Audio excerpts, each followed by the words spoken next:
Welcome back, everyone. I'm the Bedlam Gamer, and this is the end to why this class is awesome, which is, well, for now, I will say, because I'll make other videos, of course, when new classes come out. In fact, I know in like 5 months, or not 5 months, let's see, May, June, July, so like 3 to 4 months, two more classes will come out and we'll have two more videos then. But at least for the immediate future, we're done with why this class is awesome. And so I'm kind of left with the situation where I have to find out what I want to do next. I've gotten some ideas, and a lot of people have been giving me good ideas in the comments below, and this is no exception. If you have a good idea, please leave a comment down below in this video. I do think that I will be doing my top 5 favorite archetypes video starting next week, probably, if everything goes according to plan. I'm also going to be trying a little bit harder to get a couple videos out a week, mostly because I feel like a lot of the other videos probably won't be as intensive, because a lot of these videos I'm trying to figure out what I want to do and condense that down into as little time as possible. And sometimes it even goes like nearly 30 minutes, as we saw with the Rogue. Fortunately, the class we're talking about today is going to be a little bit easier, kind of. So today we're talking about the Fighter, which is the last class that I have is the last class that I have not done so far, and one that I've left for last just because I know it's a very popular class, and one that I'm sure a lot of people will get interested in as well. So let's go ahead and get started, and we're going to tackle the main subject of, I think, why everyone really enjoys Fighter, which is the Fighter starts out as an expert in all simple and martial weapons. It's a really, really good feature. Now, I know the Gunslinger starts out in expert with firearms and with crossbows, but the Fighter also has expert with those. So, the Fighter is really good. And what that does typically mean is that the fighters do standardly 15 to 10%, between 10 and 15% extra damage over the other classes over the course of a combat. I've done the math for it already. It was probably the sweatiest I ever got, because the thing is, what Fighter does well is fight. And this small bonus, the +2 bonus, and as they level up, they stay consistently +2 above other classes, is really good. And there's ways they can make it even better. But I will also say, and for the sake of argument for anyone's case, doing more damage doesn't make your story better. Doing more damage doesn't make your narrative better. Doing more damage makes you better in combat. That's it. And well, that's one of the 3 pillars of tabletop. It's one of 3 pillars. So I think it's really cool. I love the fact that the Fighter is really good, mostly with just one type of weapon. They do eventually get legendary in all types of weapons, but as they level up, they get one weapon group that they kind of put above the others, and then the rest of their weapon groups stay kind of the same with other martial classes. So a fighter who has a better proficiency with swords, for instance, will be master by the time they hit 5th level, which is nuts, but they'll be expert with everything else, which other martial classes will be at that level. And, the same for when they hit level 11, I believe. They'll be legendary, or level 11, 13. It's a very weird range, like the 11 to 15 range, because there's a bunch of things that kind of happen in that range as far as the game's balance is concerned. Regardless, they are the same as all the other classes for other weapons beyond their main weapon group. So it makes them really strong. It does make them a bit dependent on a certain type of weapon, and that can be really hard when it comes to getting new magic items. But I think it's still a really good feature, and it makes the Fighter just feel really solid. But that's not even the biggest reason why the Fighter is so good. But we're going to hit the big reason a little later. Let's talk about some other features that I think is really cool about the fighter. And one of the things I think is a very common trend with fighter is they have a lot of built-in, baked in features that other classes have to invest feats to get. The biggest being attack of opportunity. Attack of opportunity allows you to, as a reaction, strike a creature that uses a manipulate action, a move action, or fires a range or uses a ranged weapon strike when they're within reach of your fighter. And then if a creature moves through your range, so into your range and then one space more, even if they stay adjacent to your fighter, as long as they're moving one space while they're within range, the fighter can strike them then as well. And if it's a manipulate action, they can disrupt it. So spellcasters and I think ranged weapon strikes actually also have the manipulate trait. I really do think so, as well as like potions and such. And the very interesting thing that they did with Pathfinder 2nd Edition is they removed attack of opportunity from almost everything else. It used to be a very common trait where any creature could use an attack of opportunity for, similar circumstances. It made a lot of situations really kind of unfun, especially if you fight with wolves and such that have a trip maneuver, and then when you try to stand back up, all surrounding wolves will bite you. That stuff kind of sucks. And while there are still a few enemies that do have attack of opportunity, that's now more of a special feature than it is just a constant concern. If your character goes prone, you're not necessarily sweating over it. And the fact that the fighter gets it at level 1 is massive, especially because most other martial classes can't get it to level 6 at the earliest. It's a really, really good reaction. But it's such a good reaction that the next feature they get just at base kind of gets a little bit of a debuff for it, and that's shield block. Now, if you've watched any of my other videos, I really love shield block. It's one of those feats that it can negate damage. It fits so well, and whenever you can pick it up for free, it's normally a general feat. It's just really, really good.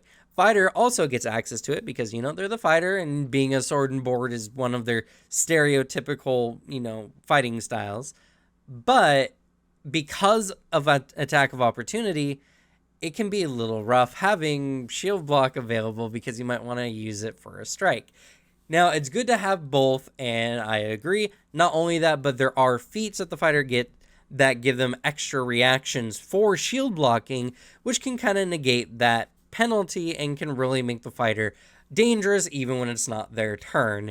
But I just unlike a lot of the other classes, shield block is just not as impressive on fighter because they have attack of opportunity already. Another really good feature that the fighter gets is called Battlefield Surveyor, and it pretty much replaces the Incredible Initiative general feat. That means that the fighter gets a +2 circumstance bonus to initiative checks when they're rolling perception, I believe. Let me double check that real quick. Yes. Yep, when you use perception for initiative, it also increases their perception to master, but most classes get that as well. But it's really, really good, and again, it's another general feat that you don't have to pick up as the fighter. Overall, really good. And talking about feat efficiency, let's talk about their flexibility traits. They get 2. They get combat flexibility and improved flexibility. Combat flexibility allows them at level 9 to get an additional feat of 8th level or lower that they can swap every day when they make their daily preparations. That's really good, and the fighter just gets an additional feat, which is very unique, and most classes don't get extra class feats. So the fighter, in very typical fashion, because in Pathfinder 1E, fighters got more combat feats than some of the other classes did, this just carries on that tradition. Not to the same degree, of course, though. They can pick up an extra one, and then when they hit level 15, they get the improved flexibility. 15, or is it 17? 15. They can get 2 feats, one of 8th or lower, and a second of 14th or lower, both having that ability to swap every day as they need on their daily preparations. This makes the fighter really, really, really good because they get extra class feats over other classes. And fighter feats are very good. And we're going to get into that in just a second, but I just want to further emphasize the fact that they get not one, but two extra class feats is really good. The one thing that fighters don't get, and the reason why they have this feature in the first place, I believe, is unlike other classes, they don't have any kind of variance.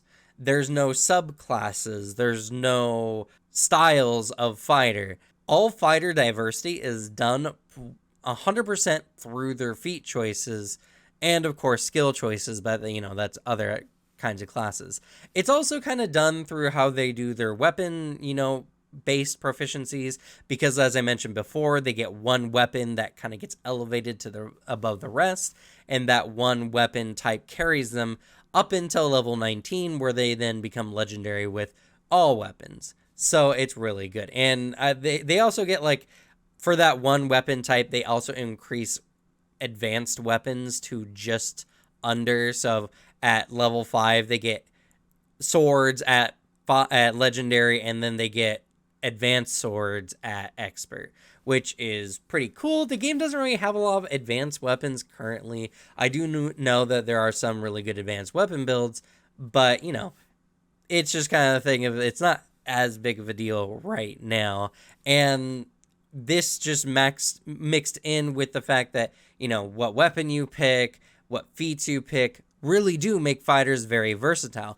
And the fact that they get so much feat efficiency, whether it's getting, a bunch of general feats for free or stuff like that, fighters can really build their character really well, and it makes fighters really flexible, at least in a combat sense. Speaking of combat sense, though, let's talk about the fighter's feats. Now, typically at this point in the video, I'm talking about whatever special features a class has like barbarian instincts or wizard, schools. But for fighters, they got none of that. They just got really good feats, and oh boy, fighters got a lot of good feats. Now, why I think fighter is actually as strong as it is because fighter has the most combat orientated feat layout of any of the other classes. Now, while a lot of the other classes get extra abilities, barbarians get things that can help them stay in combat more or enhance their instincts or whatever. Rogues kind of come really close. Monks are also really good because monks can get a lot of feats that can further enhance their ability to do damage. But almost all fighter feats are designed for just doing more damage. And so I'm just going to go over some of the feats that I think lead to very interesting feat combinations to make very unique fighter styles and ones that I enjoy personally. We're going to spend a little bit more time than we do with the other videos, but I do want to keep this one shorter because, it honestly is just a not as deep class as some of the other ones, and not to its detriment, I might add. The first feat combination I'm going to be mentioning here is the fear build, where the fighter really focuses on making the enemies intimidated and then doing extra damage to them. Fear is a very strong condition. It reduces all checks, DCs, everything by 1, making enemies even more vulnerable to the fighter's already superior attack ability. It's really, really good. Intimidating Strike is a really good strike. It might not seem quite so at first. You use 2 actions and you make a strike. If the strike hits, the enemy becomes frightened 1, and if you critical, the enemy becomes frightened 2. Now, it's really good in general. It's a good support kind of ability. It kind of lacks in damage efficiency because you're obviously sacrificing an extra action to guarantee a fear condition, but, you don't have to rely on doing things like demoralize to get the enemy into that fear condition, which is a really, really good feature, and this feature bases on the fighter's ability to actually hit a target, which means that they're actually more probably likely to make an enemy afraid by striking them with this feat than they are actually trying to use the demoralize action. It's a really good feat, especially when paired up with Fearsome Brute. Fearsome Brute allows the fighter to do extra damage to creatures that are currently frightened. It's exactly, you gain a circumstance bonus to damage rolls for strikes against frightened creatures. This bonus is equal to double the target's frightened value. If you're a master proficiency in intimidation, setting goes to triple the target's current frightened value. That means that you get either +2 or +3 when you strike. And getting master in intimidation, you can do as early as level 7, which is really good. It means that you can do 3 extra damage as long as the enemy is afraid. And with intimidating strike, you have a very high chance of making sure that the enemy is intimidated by you. It's really, really good. And if you crit them, or if you have teammates who are based on giving the fear condition, like a bard, who's using that their one doom, cantrip ability. I can't remember. My brain's kind of foggy. I've been doing a lot lately, okay? Gotta give me a break. But anyway, then they can do, 3 or even +6 damage on top of the damage they do. And as I mentioned before, fighter already does about 10 to 15% more damage than the other martial classes do, all things being equal. So in reality, it's really nuts how much the fighter can really benefit from just simple 2 feats like this. And with the current flexibility the fighter has, you can have this style of character as just an option, because you can pick up both of these feats with the flexibility and improved flexibility once you hit level 15, which I think is crazy. It's really, really, really good. The last kind of setup here I think is really, really good, and I think it's something that's missing from a lot of tabletop styles, games. There's not really anything focused on this, but I really like the idea of the Lancer slash spear wielder, and the lunge. The lunge feat is really good. It's very solid. It extends your reach even further, so you can pretty much have a 10-foot reach with your spear. Really, really good. And if you get anything else that extends it, if you become enlarged or whatever, you can become a nuisance on the battlefield, because lunge is just a strike that you can then just, extend it when you need to. And it is a little bit hard because you can't use anything like a power attack with it. This is your strike. When you lunge, you're just extending your range.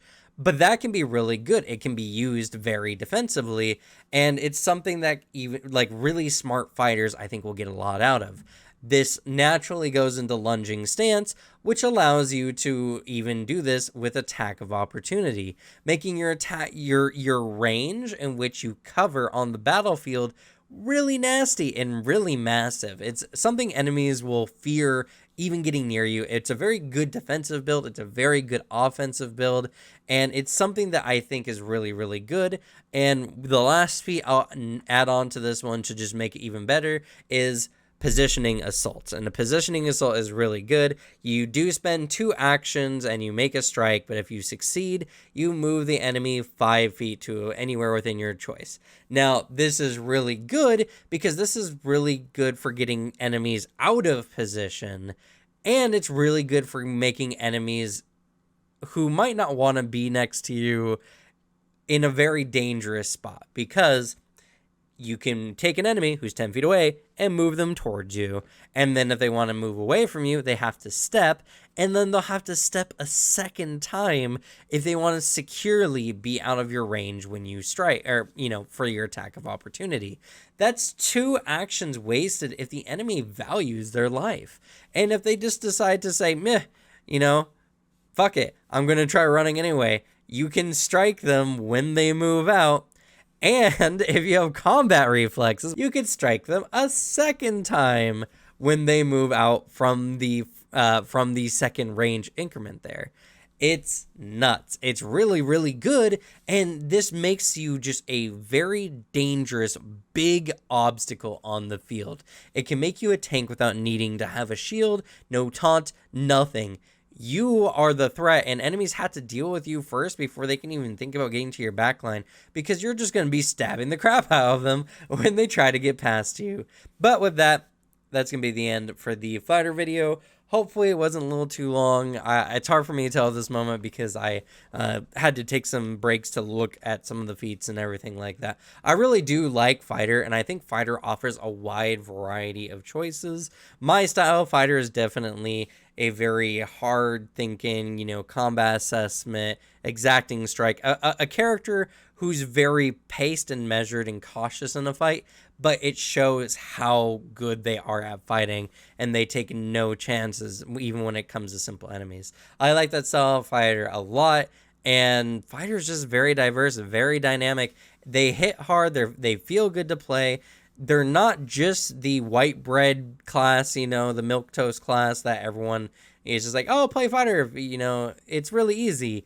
It's very good, very deep, can be as complex as you want to make it or as simple as you want to make it.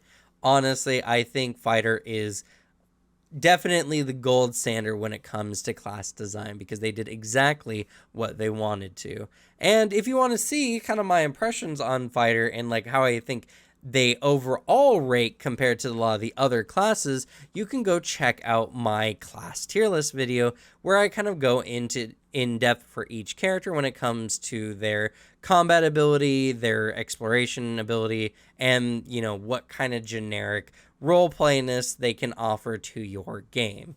And I explained that all there. And yeah, but this is it. We'll be back when the next class book, releases, probably sometime in July or August. August, I think, is when we're going to be doing that one. So be on the lookout for that. I've been so happy to do these videos for you all, and I'll be very happy to find even more content that you all like. So stay tuned. We got plenty more coming. Trust me, there's an endless amount of material when it comes to Pathfinder specifically and tabletopping in general. But with that, leave the bad luck to me. Good luck with your games, and I'll see you all next time. Bye.